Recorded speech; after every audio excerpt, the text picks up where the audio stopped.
Imaginez, 4 novembre 1982, Cameroun, radio, télévision. Le président Amadou Ahidjo parle. « Je suis fatigué, dit-il. Je démissionne. 67 millions de personnes sont sous le choc. 22 ans au pouvoir. Il a mené le Cameroun à l'indépendance. Il a unifié le pays. Il en a fait l'un des pays les plus stables d'Afrique. Pourquoi démissionne-t-il ? Paul Biya sera président, dit-il. J'ai confiance en lui, mais quelque chose ne va pas. Les yeux d'Ahmadou Ahidjo sont fatigués. Sa voix tremble. 6 mois plus tard, il fuira en France. Un an plus tard, il sera condamné à mort. Il vivra 7 ans en exil. 30 novembre 1989, Dakar, Sénégal. Dans une villa luxueuse, 65 ans, au lit, paralysé. De mauvaises nouvelles arrivent du Cameroun. Il se met en colère. Il crie. Il se lève. Il va à la salle de bain. Il glisse. Il tombe. Il s'écrase au sol. Le lendemain, 17h30, crise cardiaque. Il meurt. Voici l'histoire du premier président du Cameroun. Ascension, pouvoir, trahison et fin tragique. L'ascension de l'enfant pauvre au président. 24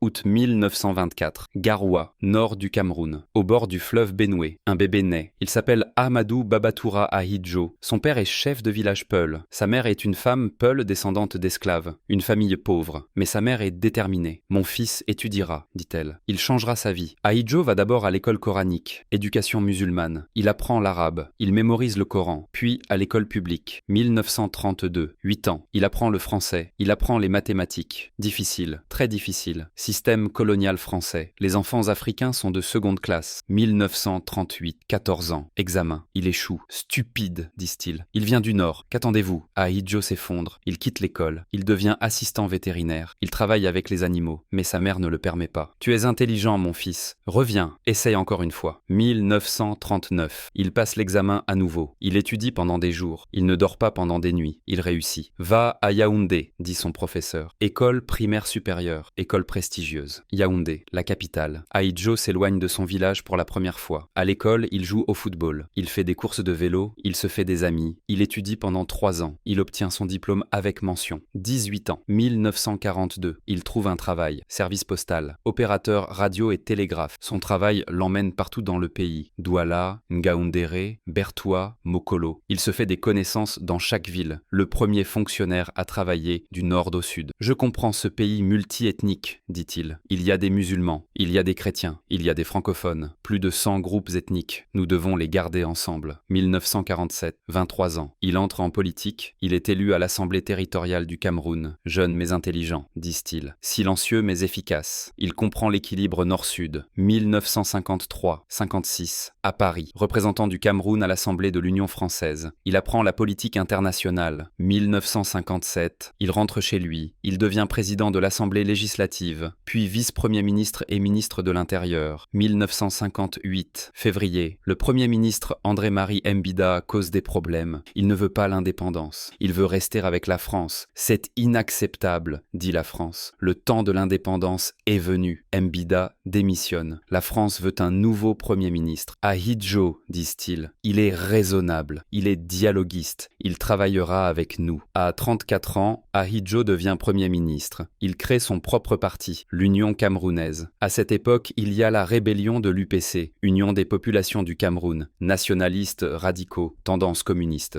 Indépendance immédiate, crient-ils. France, dehors. Ils se battent avec des armes. Ils bombardent. Ils tuent des fonctionnaires français. Depuis 1956, le sang coule. Des centaines de morts. Ahidjo est dur. Il utilise les troupes françaises. Opération militaire. Il réprime la rébellion. Mais il est aussi intelligent. Rendez-vous, dit-il. Vous serez pardonné. Vous pourrez participer à la politique. Certains acceptent. La rébellion s'affaiblit. 1959. Négociations à Paris. Pour l'indépendance. Ahidjo est diplomatique. Que l'amitié française continue, dit-il. Mais soyons souverains. 1er janvier 1960, dit la France. Vous serez indépendant. 1er janvier 1960. Le Cameroun devient indépendant. Ahidjo a 36 ans. Premier président. Mais le pays est fragmenté, dit Ahidjo. Il y a la partie francophone. Il y a la partie anglophone. Nous devons unifier. 1961. Les Nations Unies organisent un référendum. Le sud du Cameroun anglophone dit oui à l'unification. Le nord du Cameroun dit non, rejoint le Nigeria. 1er octobre 1961.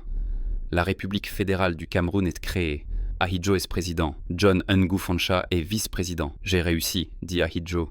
J'ai unifié le pays. C'est un moment historique. Le pouvoir, le point de fer. Ahidjo tient fermement le pouvoir. Le pays est fragile, dit-il. Il faut un leadership fort. 1960. Première élection. Il gagne avec une petite majorité. L'UPC est toujours active. La violence continue. 1962. Il emprisonne 4 leaders de l'opposition, d'un seul coup. Dur mais juste, disent ses partisans. Dictateur, disent ses opposants. 1966. Système de parti unique. L'Union nationale camerounaise est créée. Les autres partis sont forcés de fusionner, puis tous les partis sont interdits. Il faut l'unité, dit Ahidjo. Il y a beaucoup de groupes ethniques. Nous ne voulons pas le chaos. Un seul parti apporte la stabilité. 1970, la rébellion de l'UPC se termine enfin. Elle a duré 14 ans, des milliers de morts. Victoire, dit Ahidjo. Il y a maintenant la paix. 1972. Mai, référendum. Devons-nous abolir la fédération ? Demande-t-il. Le système fédéral est coûteux, inefficace. Il perpétue la division français-anglais, dit-il. Le peuple dit oui, le système fédéral se termine. L'État unitaire commence. La République unie du Cameroun. La grande révolution du 20 mai l'appelle Ahidjo. 2 juin. Nouvelle constitution. La vice-présidence est abolie. Tout le pouvoir à Ahidjo. La même année, la Coupe d'Afrique au Cameroun. Ahidjo fait construire 2 stades. Le stade Ahmadou Ahidjo et le stade de la réunification. Le monde verra le Cameroun, dit-il. Fort et uni. 1975. Il crée le poste de Premier ministre. Il nomme Paul Biya, 42 ans, chrétien, du Sud. Équilibre nord-sud, dit Ahidjo.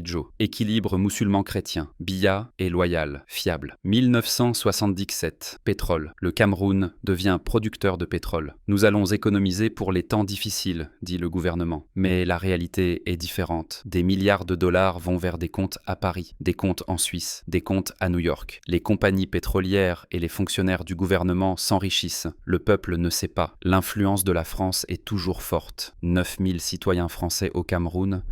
Il contrôle 55% de l'économie. Le système bancaire est entièrement sous contrôle français. Néocolonialisme, disent les critiques. L'indépendance n'est que sur papier, mais Ahidjo s'en fiche. La France est notre allié, dit-il. Nous avons besoin de son aide. 1979, changement constitutionnel. Le Premier ministre sera le successeur, dit-il. Paul Biya est mon héritier, dit Ahidjo. J'ai confiance en lui. Ahidjo est élu 5 fois. 1965, 70, 75, 80. Système de parti unique. Pas de rival, pas d'opposition. Dictateur ? Oui, mais le Cameroun est stable, prospère. Des routes sont construites, des écoles sont ouvertes, des hôpitaux sont construits. L'un des pays les plus stables d'Afrique, disent-ils. Ahidjo n'est pas charismatique, pas flamboyant, silencieux, discipliné. Il vit modestement. Je sers le peuple, dit-il. Pas de spectacle du travail. La chute, trahison, exil, mort. 4 novembre 1982. Amadou Ahidjo à la télévision. 68 ans. Il a l'air fatigué. J'ai servi pendant 22 ans, dit-il. Je suis fatigué. J'ai des problèmes de santé. Je démissionne. Le pays est sous le choc. Pourquoi ? Pourquoi maintenant ? Il y a des rumeurs. Maladie mortelle, disent certains. Le médecin français l'a trompé, disent d'autres. Temporaire, disent encore d'autres. Il reviendra quand sa santé s'améliorera. 6 novembre. Paul Biya devient président. 39 ans. Chrétien. Du Sud. Le Nord musulman perd le pouvoir, disent les nordistes. Au début, tout est normal. Ahidjo est toujours président de l'Union nationale camerounaise. Contrôle du parti. Biya est président, mais Ahidjo est le patron. Janvier 1983, Ahidjo fait une tournée au Cameroun. Il collecte le soutien pour Biya. Paul est un bon leader, dit-il. Soutenez-le. Mais Biya change silencieusement. Il licencie les ministres d'Ahidjo, un par un. Il nomme ses propres hommes fidèles. Que fais-tu ? Demande Ahidjo au téléphone. Je construis ma propre équipe, dit Biya, froid, distant. 18 juin, remaniement du cabinet. Tous les hommes de confiance d'Ahidjo sont licenciés. Ahidjo se met en colère. C'est conçu pour créer une crise ouverte. Tu m'exclus. Non, dit Biya. Nous modernisons simplement. Juillet 1983. Ahidjo ne se sent plus en sécurité au Cameroun. Il s'envole pour la France. 22 août. Biya à la télévision. Nous avons découvert un complot de coup d'État pour déstabiliser l'État. Ahmadou Ahidjo est impliqué. Ahidjo regarde la télévision à Paris. Il n'en croit pas ses yeux. Quoi ? Mensonge ? Moi j'ai planifié un coup d'État ? Il appelle Biya. Pas de réponse. Il essaye de détourner l'attention, dit Ahidjo aux journalistes. L'économie va mal. La situation sociale se détériore. Il distrait les gens. 27 août. Ahidjo démissionne de la direction du parti. Pour la paix, dit-il. Mais la vérité, pas de choix. Biya devient immédiatement chef du parti. Des leaders internationaux tentent la médiation. Faites la paix, parlez. Mais Biya ne veut pas. 1984. Février, procès. Ahidjo est jugé par contumace. Accusation de coup d'État. Verdict, peine de mort. Ahidjo est en France. Il regarde à la télévision. J'ai servi pendant 22 ans. Maintenant, peine de mort. Il y a une pression internationale. France, Sénégal, autres pays africains américain. Biya commut la peine en prison à vie, mais pas d'amnistie. Avril 1984. Deuxième tentative de coup d'État alléguée, violente. Ahidjo est à nouveau accusé. « Mensonge, je n'ai rien fait », dit Ahidjo. Mais personne n'écoute. Il ne peut pas retourner au Cameroun, en exil. Il fait des allers-retours entre la France et le Sénégal. Il loue une maison à Dakar, villa de luxe sur la côte atlantique. Chaque jour, il suit les nouvelles du Cameroun. Que fait Biya? Comment va le pays? Et de mauvaises nouvelles arrivent constamment. Biya efface toutes les traces d'Ahidjo. Les stades sont renommés, les affiches sont retirées, les statues sont enlevées. Son nom est interdit dans les médias. Le premier président du Cameroun est maintenant dit, pas de nom. Il essaye de m'effacer de l'histoire, dit Ahidjo. 22 ans, il ne restera rien. Sa femme Germaine est à ses côtés. Calme-toi, dit-elle, ta santé se détériore. Mais Ahidjo ne peut pas se calmer. Chaque mauvaise nouvelle déclenche une crise de colère. Il crie, il jette des objets, stress, colère, frustration. Janvier 1989, Dakar, encore une mauvaise nouvelle. Crise de colère, grande. Il crie, il se lève. Il va à la salle de bain. Il glisse, il tombe. Il frappe durement le sol. Ahmadou!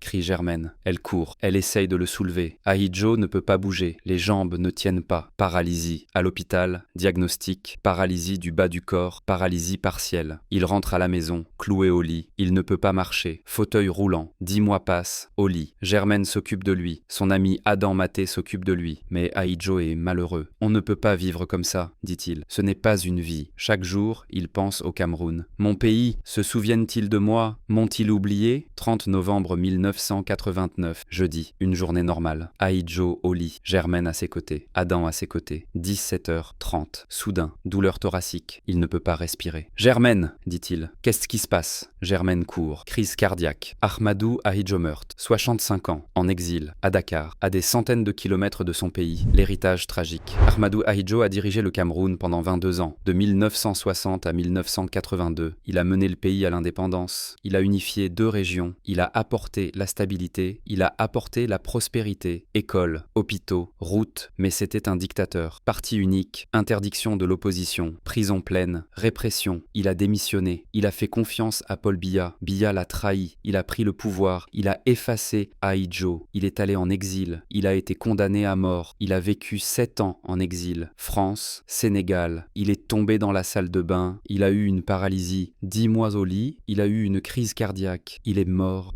La nouvelle a été annoncée tardivement à Yaoundé, froide, courte. L'ancien président Ahidjo est mort. Funérailles à Dakar, cimetière musulman de Yoff. Enterré, ramenons ses funérailles au Cameroun, a dit la famille. Qu'il repose dans son pays. Affaire de famille, a dit Biya. Il n'a pas permis. 1991. Par la loi, Ahidjo est réhabilité. Innocent a été dit, mais son corps est toujours à Dakar. 2007. Les funérailles seront ramenées, ont-ils dit. 2009. Un accord a été signé. Il viendra en 2010, ont-ils dit. 2025. Toujours pas venu, toujours à Dakar. Aujourd'hui, 35 ans ont passé. Ahidjo est toujours à Dakar, loin du Cameroun. Il a un stade à Yaoundé, mais le nom a été changé. Puis le nom d'Ahidjo a été redonné. Confusion. Peu de photos restent, peu de vidéos restent. Le régime Biya a essayé d'effacer. Il y avait une interdiction dans les médias. L'histoire a été essayée d'être oubliée, mais pas complètement réussie. Le premier président du Cameroun, il a fondé le pays. Il a apporté l'indépendance. Il a unifié, mais il n'a pas été autorisé à retourner dans son pays. Il est mort, en exil, seul, une fin tragique, un héritage tragique. Ahmadou Ahidjo est mort, 65 ans, à Dakar, en exil, mais son histoire vit, 22 ans de pouvoir, père de l'indépendance, l'homme qui a fondé le Cameroun, et la fin tragique, tombé dans la salle de bain, paralysie, crise cardiaque, mort, en exil, oublié, l'ironie cruelle de l'histoire, leader fondateur, mais pas enterré dans son pays,